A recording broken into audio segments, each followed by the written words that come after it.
എൺപത്തിമൂന്ന് വയസ്സുള്ള ഏലിക്കുട്ടി അമ്മച്ചിക്ക് ഇതിൽ പരം മറ്റൊരു സന്തോഷം ജീവിതത്തിലുണ്ടായിട്ടുണ്ടോ എന്നറിയില്ല.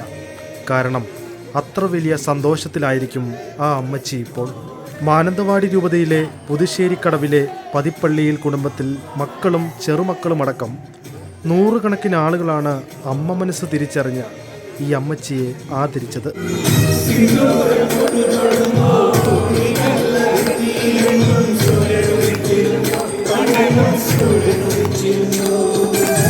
അമ്മച്ചിക്ക് മക്കൾ 11, 8 ആണുങ്ങളും 3 പെൺമക്കളും. 13 വർഷം മുമ്പാണ് അപ്പച്ചൻ ജോസഫ് മരിക്കുന്നത്.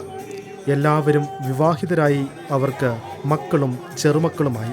ഇവരെല്ലാം കൂടി ഒത്തുകൂടിയത് ചെറുകാട്ടൂരിലെ മകളുടെ മകൻ്റെ കല്യാണവേളയിലായിരുന്നു.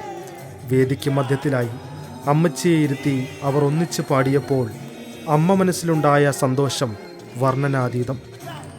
മക്കളും ചെറുമക്കളും പേരമക്കളുമെല്ലാം വിദേശ നാടുകളിൽ കുടിയേറുകയും കേരളം ഒരു വൃദ്ധസദനം മാത്രമായി മാറുകയും ചെയ്യുമ്പോൾ ഇത്തരം നിമിഷങ്ങൾ നൽകുന്ന ആഹ്ലാദം വാക്കുകൾ കൊണ്ട് വർണ്ണിക്കാനാവില്ല. പുതുശ്ശേരിക്കടവിലെ പതിപ്പള്ളിയിൽ കുടുംബത്തിൻ്റെ മാതൃക നാം കാണാതെ പോകരുത്.